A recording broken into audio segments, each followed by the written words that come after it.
ನಮಸ್ಕಾರ ಪ್ರೀತಿಯ ಕನ್ನಡಿಗರೇ, ಇದು ಪಬ್ಲಿಕ್ ವಾಯ್ಸ್ ಕರ್ನಾಟಕ. ನಾನು ನಿಮ್ಮ ನಾಗೇಂದ್ರ ಕೆಂಪೇಗೌಡ. ಇಂದಿನ ಕರ್ನಾಟಕ ರಾಷ್ಟ್ರೀಯ ಹಾಗೂ ವಿಶ್ವದ 10 ಪ್ರಮುಖ ಸುದ್ದಿಗಳನ್ನ ಈ ವಿಡಿಯೋದಲ್ಲಿ ನೋಡೋಣ.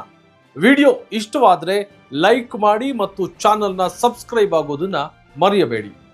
ಇನ್ನು ಮೊದಲನೇ ಸುದ್ದಿ ಯಾವುದು ಅಂತ ನೋಡೋದಾದ್ರೆ, ಕರ್ನಾಟಕದಲ್ಲಿ ಮತ್ತೆ ಭಾರೀ ಮಳೆಯ ಎಚ್ಚರಿಕೆಯನ್ನ ನೀಡಲಾಗಿದೆ.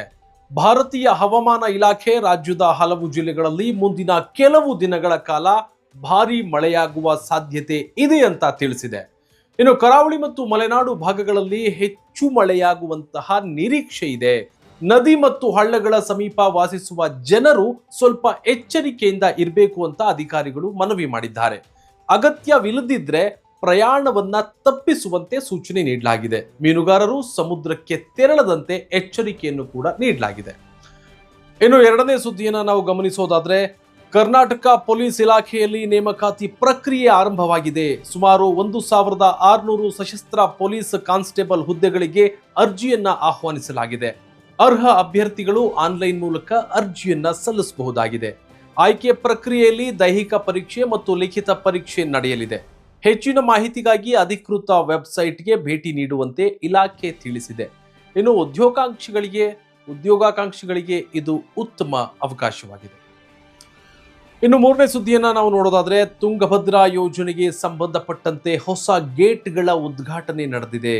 ಈ ಕಾರ್ಯಕ್ರಮದಲ್ಲಿ ಕರ್ನಾಟಕ, ಆಂಧ್ರ ಪ್ರದೇಶ ಮತ್ತು ತೆಲಂಗಾಣ ಮುಖ್ಯಮಂತ್ರಿಗಳು ಭಾಗವಹಿಸಿದ್ದಾರೆ. ಇನ್ನು ಹೊಸ ಗೇಟ್ಗಳಿಂದ ನೀರಿನ ನಿರ್ವಹಣೆ ಇನ್ನಷ್ಟು ಸುಲಭವಾಗಲಿದೆ ಅಂತ ಅಧಿಕಾರಿಗಳು ತಿಳಿಸಿದ್ದಾರೆ. ರೈತರಿಗೆ ಇದರಿಂದ ಹೆಚ್ಚಿನ ಅನುಕೂಲವಾಗಲಿದೆ ಅಂತ ಹೇಳಲಾಗ್ತಾ ಇದೆ.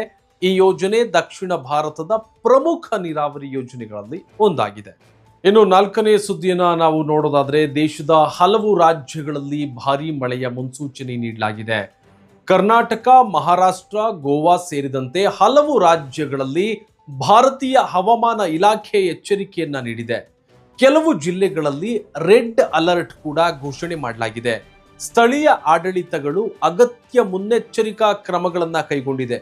ಜನರು ಹವಾಮಾನ ಇಲಾಖೆಯ ಸೂಚನೆಗಳನ್ನ ಪಾಲಿಸುವಂತೆ ಮನವಿಯನ್ನು ಕೂಡ ಮಾಡಲಾಗಿದೆ. ಇನ್ನು ಮುಂದಿನ ಸುದ್ದಿ, ಐದನೇ ಸುದ್ದಿಯನ್ನ ನಾವು ಗಮನಿಸೋದಾದ್ರೆ, ಪಾಸ್ಪೋರ್ಟ್ ಕುರಿತು ಕೇಂದ್ರ ಸರ್ಕಾರ ಮಹತ್ವದ ಸ್ಪಷ್ಟನೆಯನ್ನ ನೀಡಿದೆ.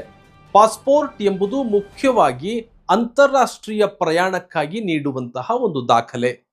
ಅದು ಸ್ವತಃ ನಾಗರಿಕತ್ವದ ಅಂತಿಮ ಪುರಾವೆಯಲ್ಲ ಎಂದು ಕೇಂದ್ರ ಸರ್ಕಾರ ನ್ಯಾಯಾಲಯದಲ್ಲಿ ತಿಳಿಸಿದೆ. ಈ ಹೇಳಿಕೆ ಈಗ ದೇಶದಾದ್ಯಂತ ಚರ್ಚೆಗೆ ಕಾರಣವಾಗಿದೆ. ಸಂಬಂಧಿಸಿದ ಪ್ರಕರಣದ ವಿಚಾರಣೆಯು ಕೂಡ ಮುಂದುವರೆದಿದೆ. ಇನ್ನು ಮುಂದಿನ ಸುದ್ದಿ, ಆರನೇ ಸುದ್ದಿಯನ್ನ ನಾವು ಗಮನಿಸೋದಾದ್ರೆ, ಕೇಂದ್ರ ವಾಣಿಜ್ಯ ಸಚಿವ ಪಿಯೂಷ್ ಗೋಯಲ್ ಅವರು ಯುನೈಟೆಡ್ ಕಿಂಗ್ಡಮ್ಗೆ ಭೇಟಿ ನೀಡಿದ್ದಾರೆ.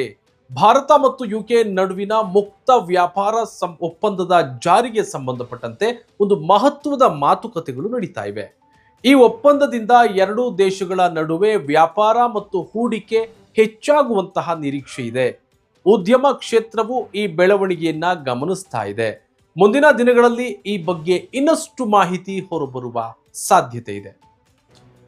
ಇನ್ನು ಮುಂದಿನ ಸುದ್ದಿಯನ್ನ ನಾವು ಗಮನಿಸೋದಾದ್ರೆ, ಬಾಂಗ್ಲಾದೇಶವು ಭಾರತೀಯ ಪ್ರವಾಸಿಗರಿಗೆ ಪ್ರವಾಸಿ ವೀಸಾ ಸೇವೆಯನ್ನ ಮತ್ತೆ ಆರಂಭ ಮಾಡಿದೆ. ಸುಮಾರು 2 ವರ್ಷಗಳ ನಂತರ ಈ ಸೇವೆ ಪುನರಾರಂಭವಾಗಿದೆ. ಇದರಿಂದ ಪ್ರವಾಸೋದ್ಯಮ ಮತ್ತು ವ್ಯಾಪಾರ ಚಟುವಟಿಕೆಗಳಿಗೆ ಉತ್ತೇಜನ ಸಿಗಲಿದೆ ಅಂತ ನಿರೀಕ್ಷೆ ಮಾಡಲಾಗಿದೆ. ಇನ್ನು ಭಾರತ ಮತ್ತು ಬಾಂಗ್ಲಾದೇಶದ ನಡುವಿನ ಜನರ ಸಂಚಾರವೂ ಹೆಚ್ಚಾಗುವ ಸಾಧ್ಯತೆ ಇದೆ. ಪ್ರಯಾಣಿಕರು ಹೊಸ ಮಾರ್ಗಸೂಚಿಗಳನ್ನು ಪರಿಶೀಲಿಸಿ ಪ್ರಯಾಣಿಸುವುದಕ್ಕೆ ಅಧಿಕಾರಿಗಳು ಸಲಹೆಯನ್ನ ನೀಡಿದ್ದಾರೆ. ಇನ್ನು ಮುಂದಿನ ಸುದ್ದಿ, 8ನೇ ಸುದ್ದಿಯನ್ನ ನಾವು ಗಮನಿಸೋದಾದ್ರೆ, ವಿಶ್ವ ಸುದ್ದಿಯತ್ತ ಬರುವುದಾದ್ರೆ, ವೆನಿಜುವೆಲಾದಲ್ಲಿ ಪ್ರಬಲ ಭೂಕಂಪ ಸಂಭವಿಸಿದೆ. ರಿಕ್ಟರ್ ಮಾಪಕದಲ್ಲಿ 7ಕ್ಕಿಂತ ಹೆಚ್ಚಿನ ತೀವ್ರತೆ ದಾಖಲಾಗಿರುವುದಾಗಿ ವರದಿಯಾಗಿದೆ. ಹಲವೆಡೆ ಕಟ್ಟಡಗಳಿಗೆ ಹಾನಿಯಾಗಿದೆ. ರಕ್ಷಣಾ ಸಿಬ್ಬಂದಿ ಸ್ಥಳದಲ್ಲಿ ಕಾರ್ಯಾಚರಣೆಯನ್ನ ನಡೆಸ್ತಾ ಇದ್ದಾರೆ. ಸಾವಿನ ಮತ್ತು ಗಾಯಾಳುಗಳ ಕುರಿತು ಮಾಹಿತಿ ಇನ್ನೂ ಸಂಗ್ರಹಿಸಲಾಗ್ತಾ ಇದೆ. ಎಷ್ಟು ಜನ ಗಾಯಾಳುಗಳಾಗಿದ್ದಾರೆ, ಎಷ್ಟು ಜನ ಸಾವನ್ನಪ್ಪಿದ್ದಾರೆ ಅಂತ. ಇನ್ನು ಹಲವು ದೇಶಗಳು ನೆರವನ್ನ ನೀಡೋದಕ್ಕೆ ಇಲ್ಲಿ ಮುಂದಾಗಿದೆ. ಇನ್ನು ಮುಂದಿನ ಸುದ್ದಿಯನ್ನ ನಾವು ನೋಡೋದಾದ್ರೆ, 2026ರ ಫಿಫಾ ವಿಶ್ವಕಪ್ನಲ್ಲಿ ಇಂದು ಹಲವು ಪ್ರಮುಖ ಪಂದ್ಯಗಳು ನಡೀತಾ ಇವೆ. ವಿವಿಧ ದೇಶಗಳ ತಂಡಗಳು ಮುಂದಿನ ಹಂತವನ್ನ ಪ್ರವೇಶಿಸೋದಕ್ಕೆ ಕಠಿಣ ಪೈಪೋಟಿಯನ್ನ ನಡೆಸ್ತಾ ಇವೆ. ಫುಟ್ಬಾಲ್ ಅಭಿಮಾನಿಗಳ ಗಮನ ಈಗ ವಿಶ್ವಕಪ್ ಮೇಲೆಯೇ ನೆಟ್ಟಿದೆ. ಇಂದಿನ ಪಂದ್ಯಗಳ ಫಲಿತಾಂಶಗಳು ಅಂಕಪಟ್ಟಿಯಲ್ಲಿ ಮಹತ್ವದ ಬದಲಾವಣೆಯನ್ನ ತರಬಹುದು. ವಿಶ್ವದಾದ್ಯಂತ ಕೋಟ್ಯಾಂತರ ಮಂದಿ ಈ ಪಂದ್ಯಗಳನ್ನ ವೀಕ್ಷಿಸ್ತಾ ಇದ್ದಾರೆ.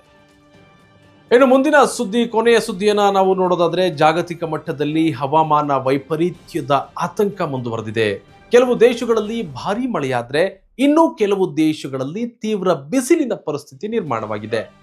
ಹವಾಮಾನ ಬದಲಾವಣೆಯ ಪರಿಣಾಮಗಳು ಹೆಚ್ಚುತ್ತಿರುವ ಹಿನ್ನೆಲೆಯಲ್ಲಿ ಹಲವು ದೇಶಗಳು ಮುನ್ನೆಚ್ಚರಿಕಾ ಕ್ರಮಗಳನ್ನು ಕೈಗೊಳ್ತಾ ಇವೆ. ಪರಿಸರ ಸಂರಕ್ಷಣೆಗೆ ಹೆಚ್ಚಿನ ಒತ್ತು ನೀಡುವ ಅಗತ್ಯವಿದೆ ಅಂತ ತಜ್ಞರು ಅಭಿಪ್ರಾಯಪಟ್ಟಿದ್ದಾರೆ. ಇವಿಷ್ಟು ಇಂದಿನ ಪ್ರಮುಖ ಸುದ್ದಿಗಳಾಗಿದೆ. ಈ ವಿಡಿಯೋ ನಿಮಗೆ ಇಷ್ಟವಾದರೆ ಲೈಕ್ ಮಾಡಿ, ನಿಮ್ಮ ಅಭಿಪ್ರಾಯವನ್ನ ಕಾಮೆಂಟ್ನಲ್ಲಿ ತಿಳಿಸಿ. ಇಂತಹ ನಿಖರ ಮತ್ತು ವೇಗದ ಸುದ್ದಿಗಳಿಗಾಗಿ ಪಬ್ಲಿಕ್ ವಾಯ್ಸ್ ಕರ್ನಾಟಕ ಚಾನಲ್ ಅನ್ನ ಸಬ್ಸ್ಕ್ರೈಬ್ ಮಾಡಿ. ಮತ್ತೆ ಭೇಟಿಯಾಗೋಣ. ಧನ್ಯವಾದ.